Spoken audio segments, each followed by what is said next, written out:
Yay, hi everybody, and welcome to my YouTube channel. If you haven't already, do make sure you hit subscribe and the little bell because you will get lots and lots of wonderful interviews, just like I'm going to be having today with Alessandra, who you will see on screen, I'm sure. But let me just tell you a little bit about Alessandra in case you have not come across her before. She is an award-winning New York Times best-selling author of over 30 novels. But in addition to writing, Alessandra is the co-creator of Inkers Con, a website, community, and conference of over 20,000 authors, and I've taken part and enjoyed that very much. In 2019, Alessandra co-founded Authors AI, a company that uses artificial intelligence to help authors with their development and editing process. So way ahead of the curve there. And in November 2020, Authors AI launched Binge Books, an online community that helps readers discover their next great novel. So we are going to be talking about a whole range of things, but primarily we're going to be talking about Marlowe because it's such an amazing tool. And I've used it and I know that you guys will enjoy using it too. But hello, Alessandra, welcome.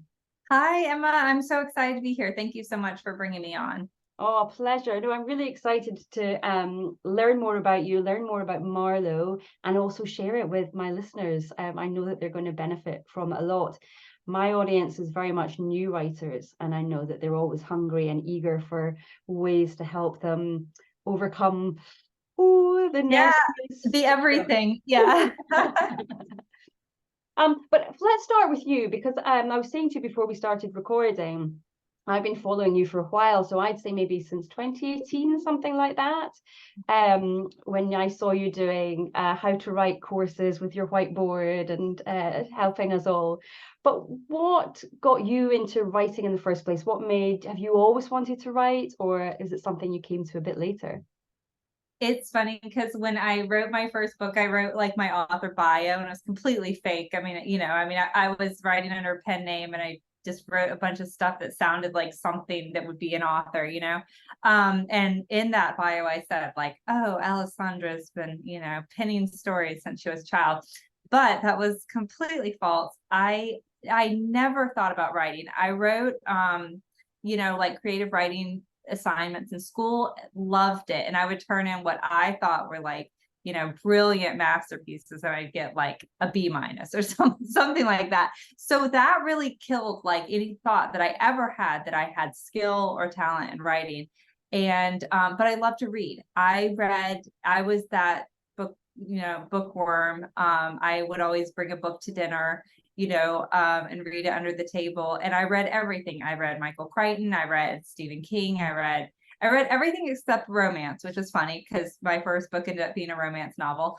But I read everything. And I did think there was a point in my life where I thought like, wow, what if I could be an editor? Like this person just gets to read all day long, and occasionally, you find a typo in a book and you're like, haha, see, I would be a fantastic editor.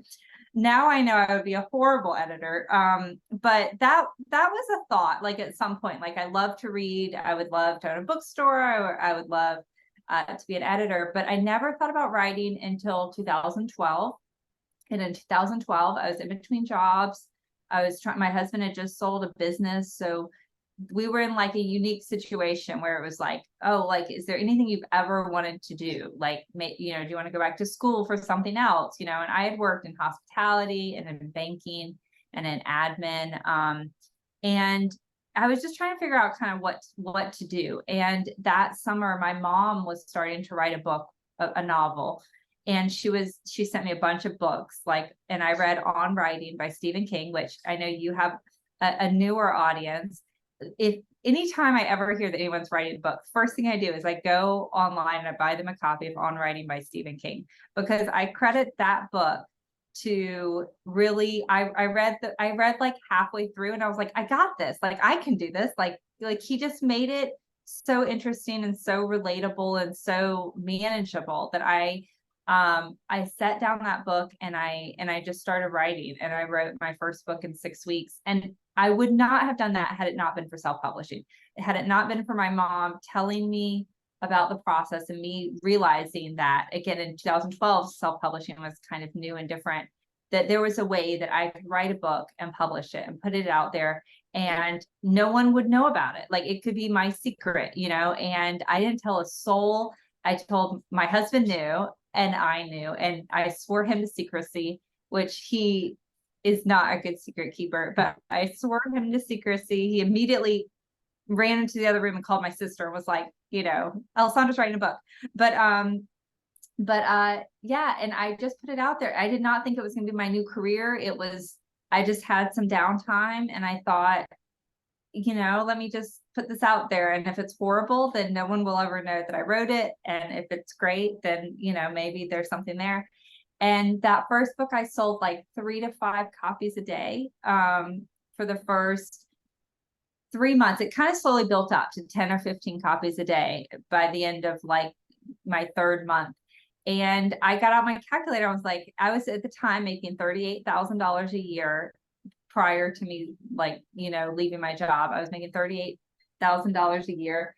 And I thought, okay, if I write 10 books, then and I'm selling 10, 15 copies a day. Like, I don't have to go back to work. Like, it took me 6 weeks to write my first book. Like, I could do this. I could, you know, in a year and a half or 2 years, write 10 books if I continued that pace. And I wouldn't have to go back to work. But then right after I kind of did that calculation, sorry, I'm making this a really long story, but it's almost over, I promise. I went for a weekend with my husband. We went to Memphis, and right before I left, I was like, you know, I think I'm going to rewrite my book description. And you have to realize, this book that I had self-published,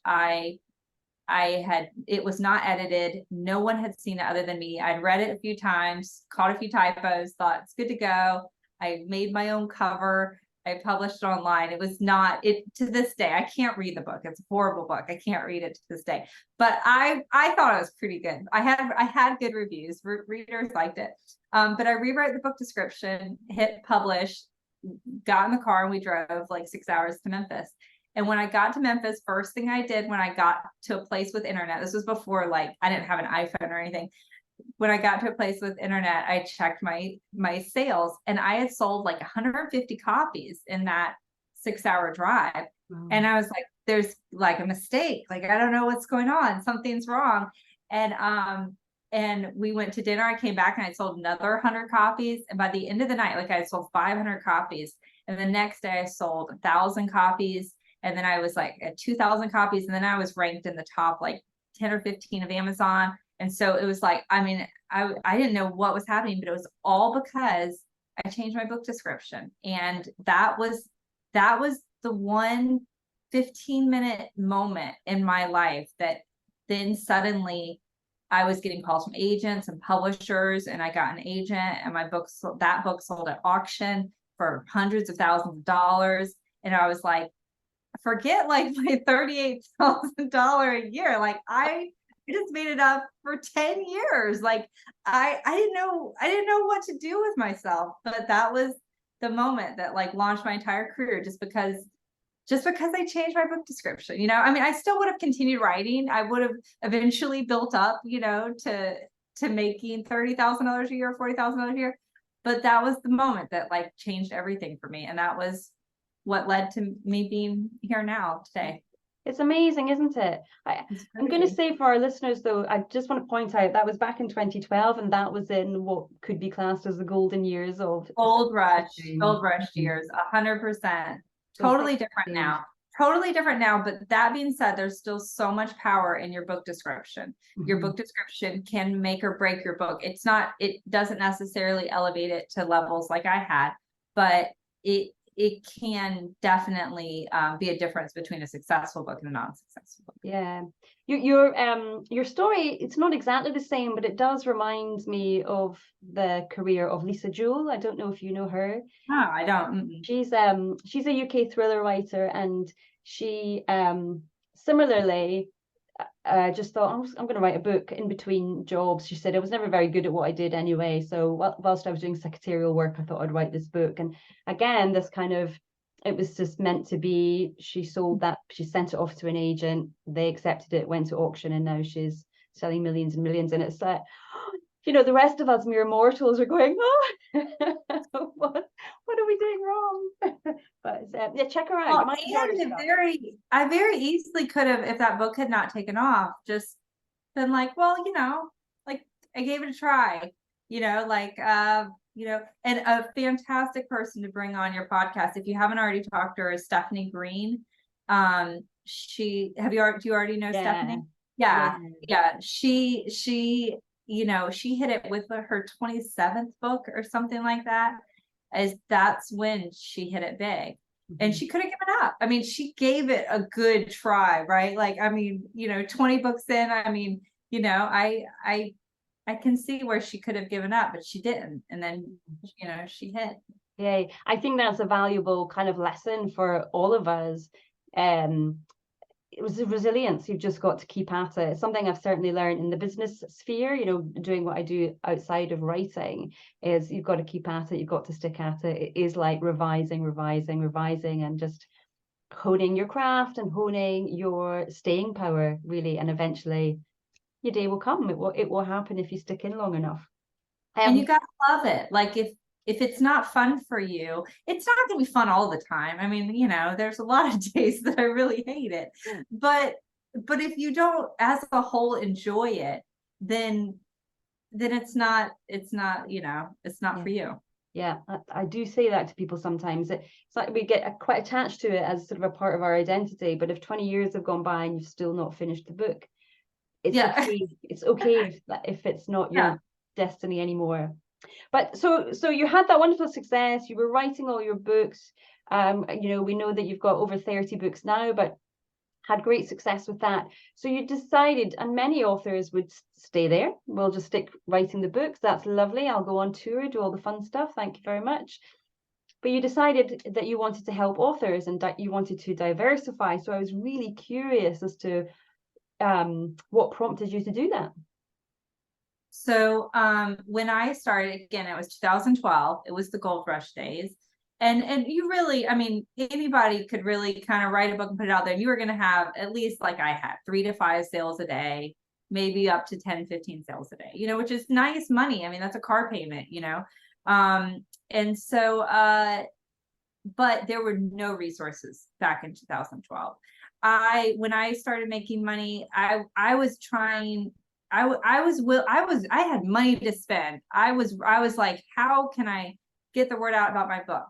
And there was just nothing out there. Like I put an ad in my local paper. Like I was looking at ads in the New York Times. Like I just didn't know what to do. Like there were people that would take your money and write a press release. And it was like we just didn't know what to do. And so, and the same way with writing, I bought a bunch of other books on writing, and all of them were, I mean, just demoralizing to me. I don't know what it was, but it was like I would read a book on craft and it would just like, it was so highbrow, and I just hated it.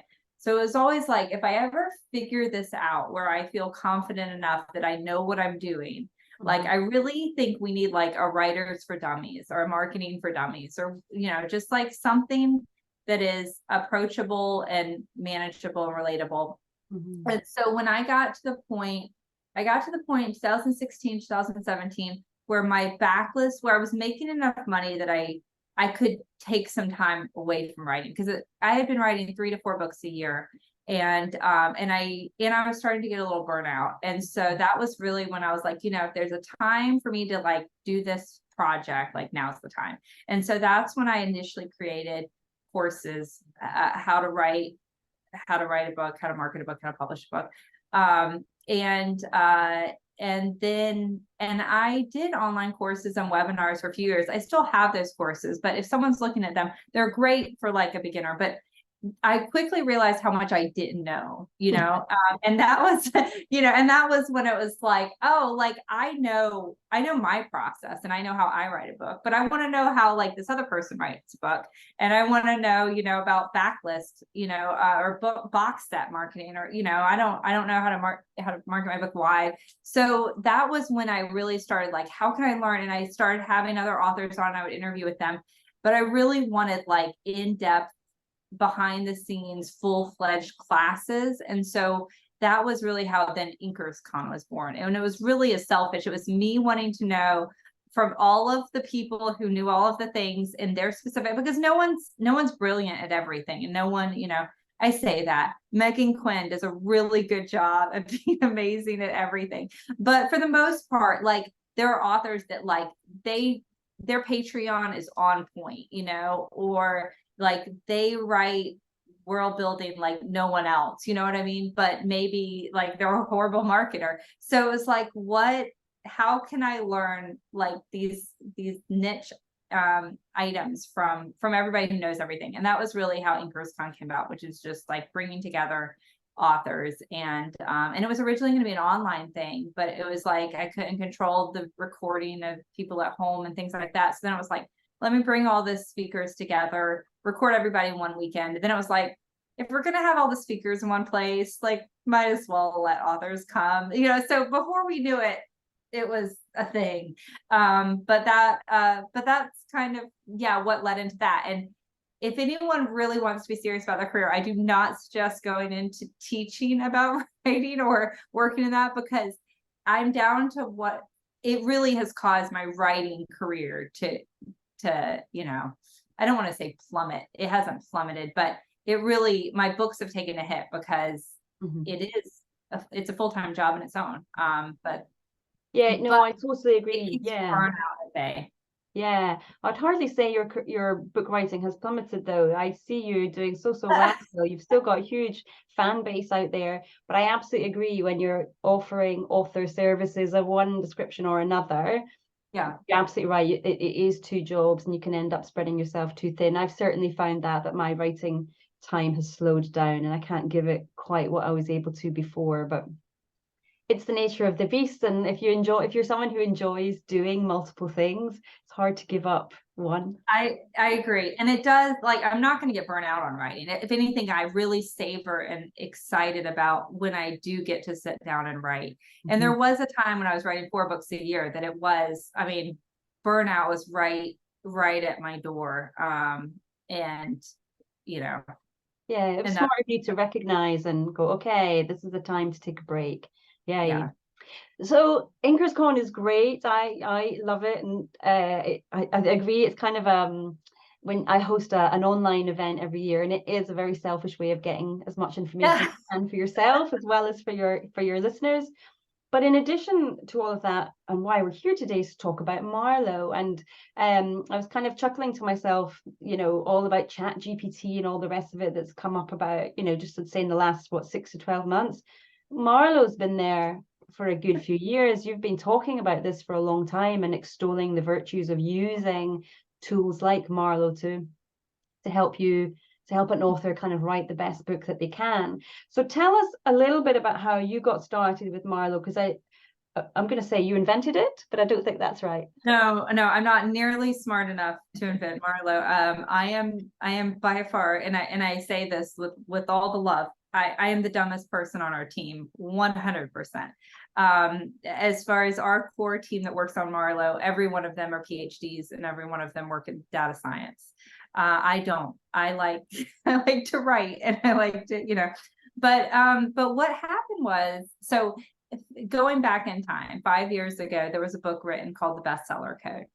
If you like data, it's fascinating to read. If you're the more creative, which a lot of us are, author types, then it may, but people either love this book or they find it interesting, but no one hates the book. But anyways, there was a book called The Bestseller Code. It was written by 2 Stanford professors who created a machine learning program, or natural language processing program, that read thousands of books and really focused on understanding and identifying the difference between a bestseller, and by bestseller they meant a book that had been on the New York Times list for at least 10 weeks or more. So a longer, not a flash in the pan bestseller, but like a long-standing bestseller.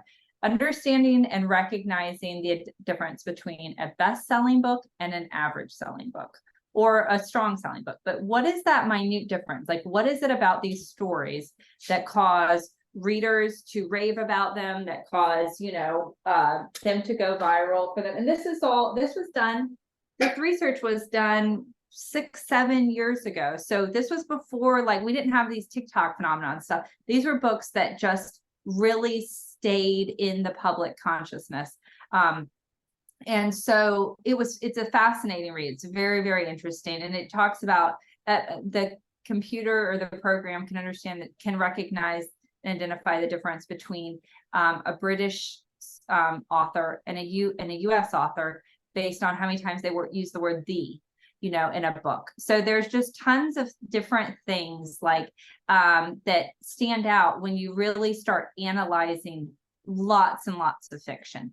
And so one of the co-authors of that book is Dr. Matthew Jockers, who's one of my co-founders at Authors AI. So he, after that book was written, after, he left the university and went into other things, there's still all of this knowledge and all of this awareness of what can be done with machine learning, with computers, and with fiction. So he created Marlowe, and Marlowe is its predecessor is that technology, but it's taken to the current fiction market and has grown and expanded, and that is what is Marlowe today. And so what Marlowe is Marlowe is an AI, and I'm sorry, my dog can't decide if she wants to be in or out of the Marlowe is an AI that is basically an expert on bestsellers and an expert on fiction in general. So Marlowe has read thousands of books. Marlowe reads a book and then has its awareness of what traits compromise a bestseller. So then it reads a manuscript and then says, okay, here is how it is different from the bestseller ideal or, components. And so when Marlowe reads a book, it creates a 27-page report, might be longer than that, that it can plot out your plot arc on a graph. It can identify books that are similar in terms of that plot arc. It can say, is this book a tragedy? Is this book, a hero's journey? What is this? It can identify traits of your characters. And how Marlowe does that is Marlowe has a very, very fine-tuned sense of the word, of a word, and every use of that word, and then how words work together. If there is a combination of these words, then this is a happy scene, right? Or this character, if every time this character talks, it's with these sort of words, then this character is a snarky individual.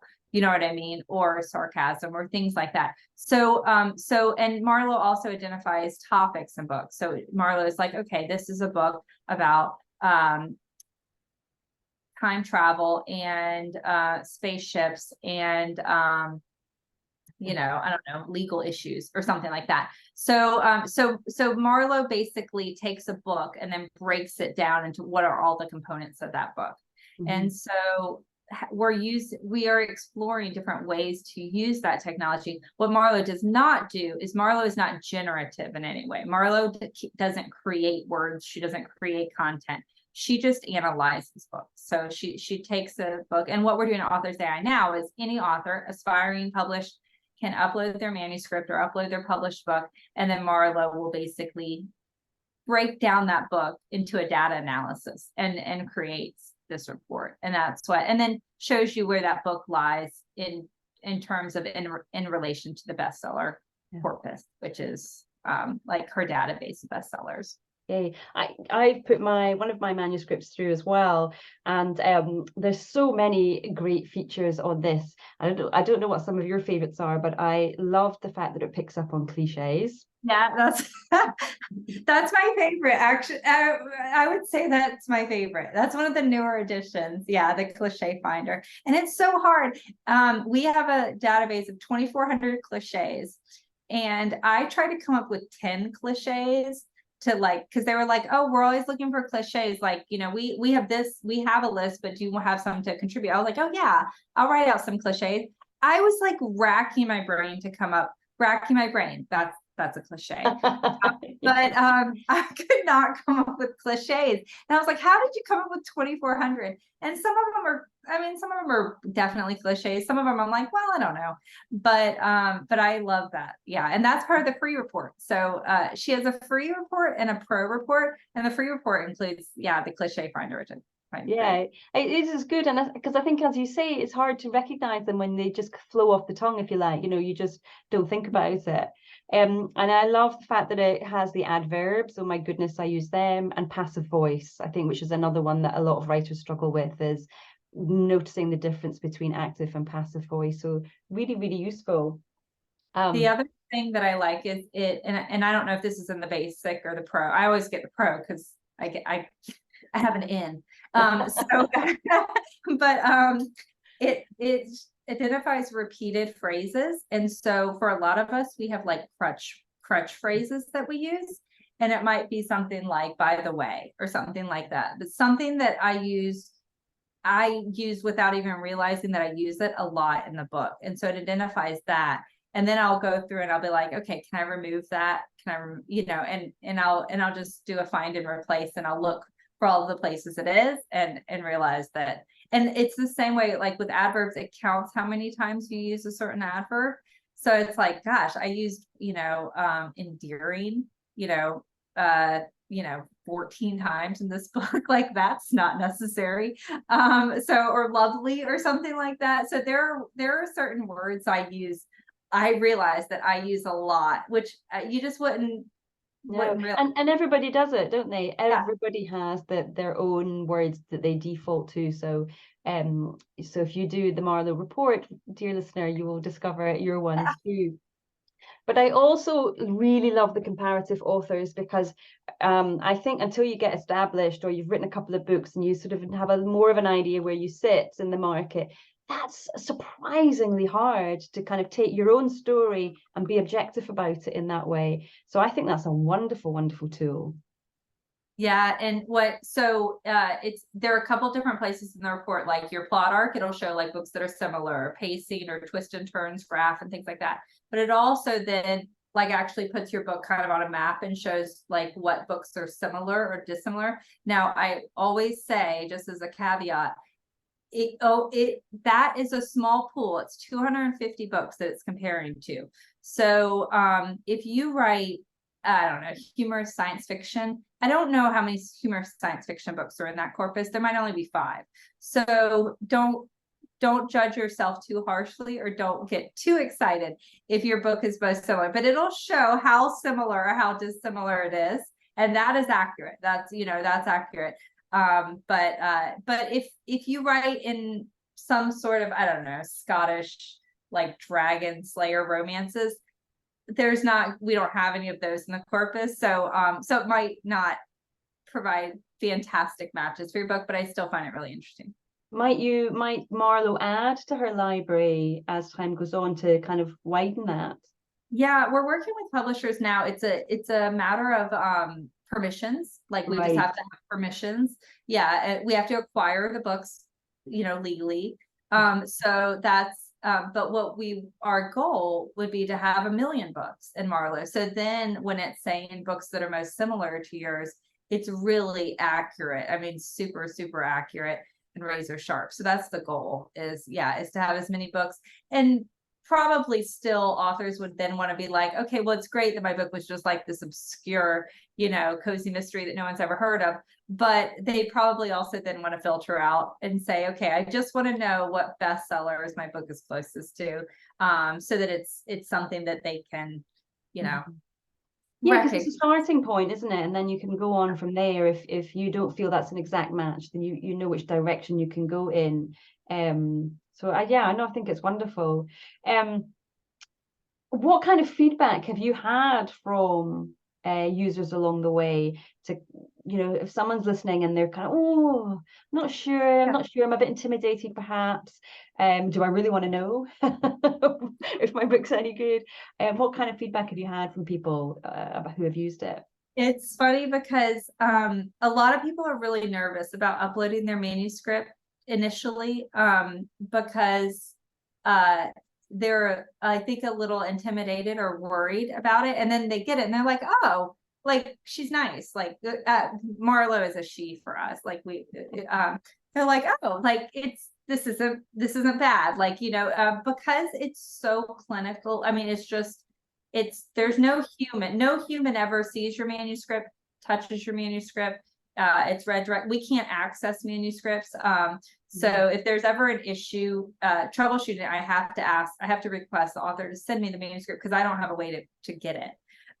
So Marlowe reads it and destroys it unless you request that it be contributed to Marlowe's learning corpus. But that's part of it is, but I also encourage you to just go and look at the sample reports. We have sample reports. Anyone listening now, if you want to try out Marlowe's Pro report, which is the paid version, you can use code Emma, and that will give you a free complimentary Pro report. Just go to single, purchase report, and you can use code Emma there to try out Marlowe. I encourage everyone to try out Marlowe and just see what you think. Yeah. But so how I joined the team back in 2019, I think, was the co-founders were putting together investors, like author investors, and to create this company. And this company was, it had two focuses. One was helping indie authors' books be discovered by readers. And also it had this AI technology, and I didn't care about the AI technology. I cared about creating the next Goodreads. That was I was like, if I could be in on the ground floor of creating Goodreads, like I love Goodreads. I want more, that was my thing. So it wasn't until I joined the team that I was like, oh my gosh, like this is really interesting. And Marlowe didn't even have a name back then. It wasn't, we didn't have a name for Marlowe. It was just like, and there's this AI, and so once I really started using that in my process, then it was like, oh, like, I don't care about the book discovery stuff. Like I want to know more about this. And that was when I then really got involved, and I went from just being just one of our authors, but we have over 100 authors, best-selling authors on the team. And those authors are really like our testing ground. Like Marlowe would create a report, the data scientist would create a report and then send it over and say, is this helpful? What tools would you like to see? That's how the cliche finder came about. That's how we added a sexuality score, where Marlowe will say, like, how much sex is in this book? Because it was like, I can say, like, oh, can you figure out this about a book? And then they go and work on it, and then they come back and they create like a new graph. It was like, this is amazing. So, but initially those early reports were just a bunch of graphs.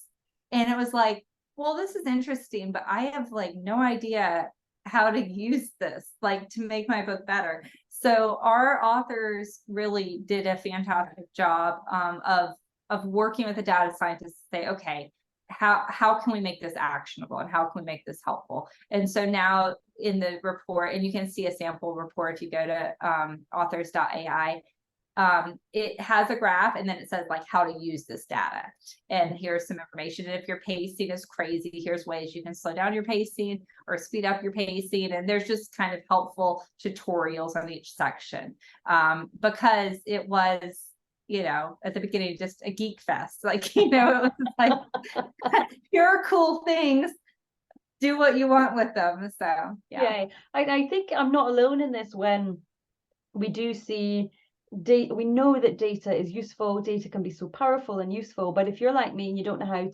to translate that data from a number into something usable and doable, then my brain just goes switch off. So the fact Marlowe does provide that information, not just the statistical information, but then gives that advice and suggestions on how to use the information that's provided and help the author make it, just make those tweaks to improve the manuscript. It's so useful. I love it. Yes. So thank you very much for that generous offer of the free Pro. Thank you. Absolutely. Yeah, it doesn't replace a human. Like Marlowe will be like, oh, like, you have no action beats in your first like 25%. Like if you look at the report for Girl on a Train, like, you can tell looking at the report, like, it's very slow to get into like the good stuff, And so Marlowe can be like, oh, like, you don't have enough happening in the first half of the book. But Marlowe isn't Marlowe's not generative. So Marlowe isn't going to like generate ideas for you or help. That's where like a human editor or a human coach is really, you know, special. I mean, that's, we as humans are special. You know, I love Marlowe, but Marlowe is very good at what Marlowe does, which I as a human cannot do. But that's, yeah. So she is a helpful tool, but she doesn't replace a human editor. But if you're an author that can't afford a human editor, then it's a much deeper dive than something you'd get with like Grammarly. Yes, definitely. I like the fact that it's sort of it's not doing a line edit, it's doing more of a structural developmental edit, which is, I think, often in the beginning much more useful to a new writer coming through.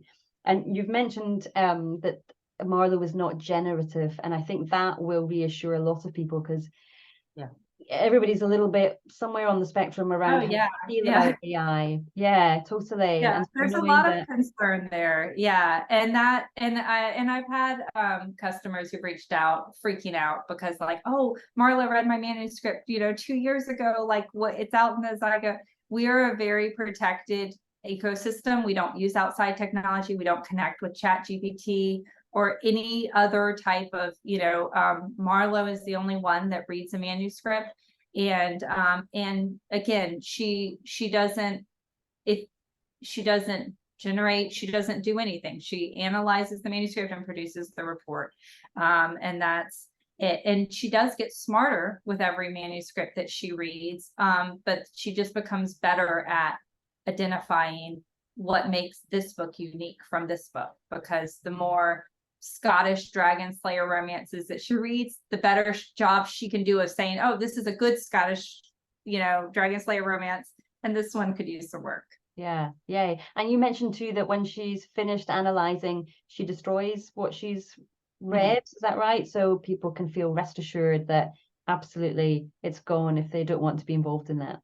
Yeah, so there are two. So to clarify that, when they submit the manuscript, they can either opt in to say, I want this manuscript to contribute to her learning corpus. Her learning corpus we've never trained on, but if we were ever going to train, it would just make her, you know, it would be used to make her smarter. Again, not for anything generative. It would just be to contribute statistical data on a manuscript. So they can opt in or they can say no. They can make that choice. Okay. So separate to that, very, very separate to Marlowe, is the wider AI discussion that's going on right now. So given that you're interested in technology and enjoying how it can help authors, what are your thoughts right now about things like Poe.com and ChatGPT and all of these other generative tools? To be honest, generative scares me as a creator, you know, artistically, generative scares me. I don't know. I think so on the marketing copy side of things, I find it very interesting. I find it very interesting that I can go on ChatGPT and say, you know, give me 10 story ideas about, you know, a woman who's killed at a law firm, you know, and it will give me 10 story ideas. I think that's really interesting. I think, but with great power comes great responsibility, you know, and it scares me that I'm able to say like, oh, write a scene where, you know, this happens. So I don't know what's ahead of us. But I do know, or I've been told, that long form generative content is not being created. So if it is creating, it's creating scene by scene, and then it has to, you know, it has to be cobbled together. And I don't believe that an AI can understand a full plot arc and how to create scenes that all contribute to that and have underlying, you know, subplots and a character's personality, you know, that is changing, and be able to have inside jokes and create chemistry between characters and things like that. I think that is a long time out if it happens. But in order for it to happen, it would need to be trained. And in order for it to be trained, it has to be trained. It should be being trained on legal, you know, legal text. So, and if it is being trained on, say, pre-1923 bodies of work, then it's going to be generating a lot of things that are written, like things written in the 1900s, which no one wants to read, you know? Yeah. So I don't know. I don't know. There's a lot of scary things. There are a lot of scary possibilities. There are a lot of exciting possibilities, you know? But we'll have to see. We'll have to see what happens. But it it's feels like we're something just on the cusp, doesn't it? very closely. Yeah, and it feels like we're sort of on the cusp of, we're just at that cusp of a big explosion. I feel that this is just the start, and it's going to be amazing what it can do. I'm the opposite to you, actually. I'm really excited about it. I took a couple of online courses about it, or webinars about it, because I'm always behind the curve on everything. Absolutely everything. Like this thing, I'm going to be ahead of the game. Yeah. I want to be a part of it, at least, even if it's at the tail end. I want to be in there, not 5 years down the line. Because self-publishing, again, I was like, no, I missed it completely. So I didn't want to do that again. And I've been fascinated by it and relieved as well by it. Certainly what I've seen so far, that yes, AI can generate a scene or a chapter, but it still does need to have that creative input. So I think maybe it's going to depend on the type of writer you are. If you're someone who can write, say, commercial fiction quite quickly, and you've got ideas and you can put it in, it does the first draft, if you like, and then you get to go in and revise it and add to it and give it your voice. I think that could be really time saving for a lot of people. I suspect if you're someone who writes for the art of writing, and it's very, very personal writing you're doing, I can't see it working yet anyway, in that way. And then I've been playing around with book descriptions and things, because that's something I do struggle with. I think it could be really powerful for that. Yeah, really powerful for hooks, book descriptions, ad copy. Amazing. I do think it does a good job of capturing a voice and a vibe of a book when it does that. If it has text, if you provide it text to read, that it can kind of understand and then summarize. Before I forget, because I always forget, we do have an article we wrote, like our stance on using AI in fiction. It's in the footer, but I'll send it to you, because I don't know if you do show notes or anything. But if you go to authors.ai, scroll to the bottom, you'll see a link to it there. It says like our stance on using AI in fiction. And that details exactly what happens to a manuscript when it comes through us, and how we're using AI, and what Marlowe can do and can't do, like with a manuscript. So if someone is concerned about that, I'll definitely put that link in. Share that. So. Well, I know that you have a hard stop coming up very soon. One of the things that concerns a lot of people in my audience, because they're new to this, they're starting out, and one of the battles that they tell me they struggle with a lot is the time management side of things. And I get asked a lot about this. You are also a woman who has lots and lots of things going on. How do you find that you balance that writing, the marketing, the business, doing interviews like this, all of that kind of thing? How do you find it? And having a life, having a marriage and friends and all the rest of it. How do you find, are you quite organized and having a schedule, or is it, hey, let's just see what the day brings? First of all, I'm horribly unorganized with my schedule. And I'm really, really bad about multitasking.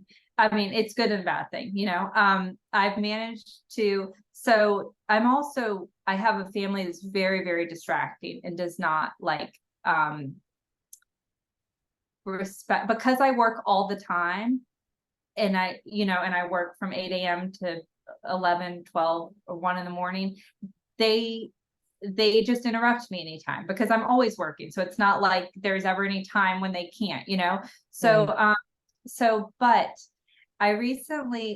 two things recently have really changed for me. One, I attended a class at InkersCon. It was about word count hacks, right? And like being more prolific. And what she said, which really struck me, and hopefully this doesn't trigger anybody, but she said, like, I don't negotiate with terrorists, which I am the terrorist in this situation. Like, and I need to have an I don't negotiate with Alessandra policy. So when Alessandra's like, okay, I will write, but first I just, no, like first you don't anything, like, no, like from 8 a.m. to 10 a.m.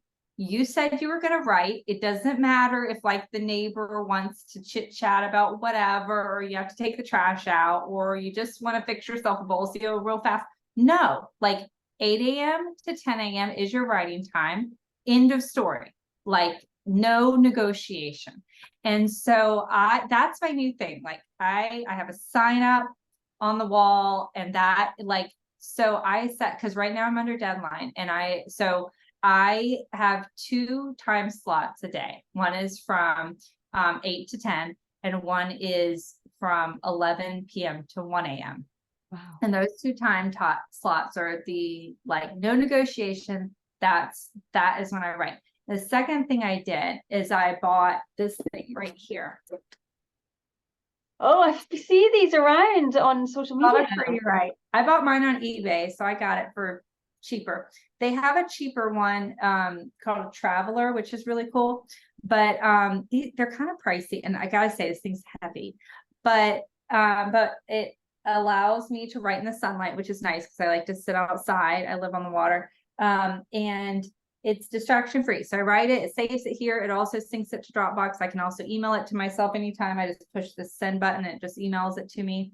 Wow. And I didn't realize like how much I get WhatsApp notifications, I get Slack notifications, I get, you know, like calendar reminders, things like to pop up. And when I'm on my computer, and of course it's like, okay, I just need like a Korean name, you know, I'm just gonna pop over to the internet just to find a name, and then I'm gonna come back, and then you know it's gone. Like I'm off researching like doggy photos.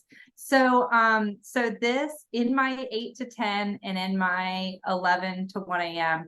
I just use this, and if I get stuck, then I just go to the next scene and I just start writing another scene. And if I need research, then, and I can't even like, it's not great about me going up and fixing something. So a lot of times I'll just type like, go back and add the word mischievous or something like that, you know, and I put it in brackets. And then also though, I've noticed when I then take it to my computer and I don't take it to my computer, it sends it to my computer. When I go through, then I really flesh out the scene more, and I end up adding 200 or 300 words to it then. So this has been huge for me, and it is pricey. So it's not in every author's budget, but I had bought something like this for like $30 2 or 3 years ago, and it didn't have all the bells and whistles. And, but there are cheaper like versions of these like wireless keyboards or that you can buy. And it's been, huge for me. Fantastic. And so that's your first little change that you've made recently. What was the second one? Oh no, it's the timeline and then buying that. I beg your pardon. Yeah, just being a lot stricter with myself. Like it's because I realize I am my biggest enemy. Like I can blame my family, I can blame whatever. And my family is it helps from 8. I pick times specifically that no one's home or everybody's asleep. Mm-hmm. And so I don't schedule doctor's appointments. I don't, you know, there's just, if someone asks for something during that time, like, oh, I can't. Yeah. And well, that's great, because I think that is one of the things people find the hardest, this feeling that they feel guilty if they say, no, this is my writing time. Yeah. And people don't take it seriously, because that's like my family's like, well, you just write all the time. Like, you know, you can just do it later. Like, can't we go to lunch? But from 8 to 10, nobody needs anything from 8 to 10 a.m. Like y'all, like it's no one's asking for food, like, you know, no one needs like the remote battery, like that's it. So I specifically picked times that I knew I could stick to. Yeah. So I'm not setting myself up for failure, but I did realize like I am the biggest problem. Mm-hmm. And so kind of understanding that and just being a lot more like firm with myself. Mm-hmm. As soon as I just start to bring up like an excuse or whatever, just like, no, like you have to pee, too bad. Like I write in sprints. I write 25 minutes and I have 5 minutes off. And during those 5 minutes, I used to like do stuff or check my email. And that class I took really was like, during those 5 minutes, you just sit and think about your book. Like if you want to refill your water, you want to go to the bathroom, fine.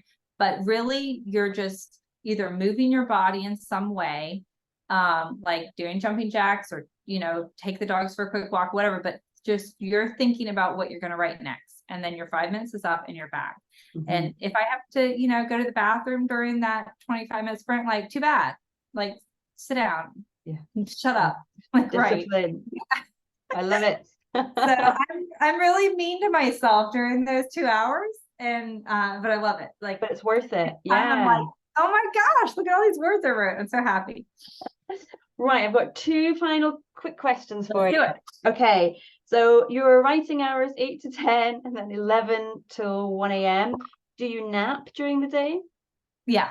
Okay.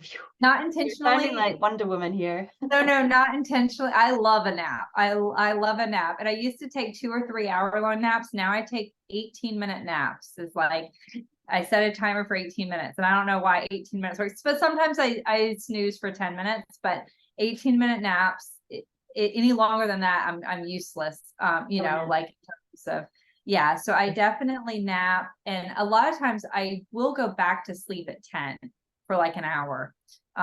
So because that's a long day. It's a long day. And then finally, just taking us right back to the beginning of our conversation, you said your mum was writing a novel. Did she finish it?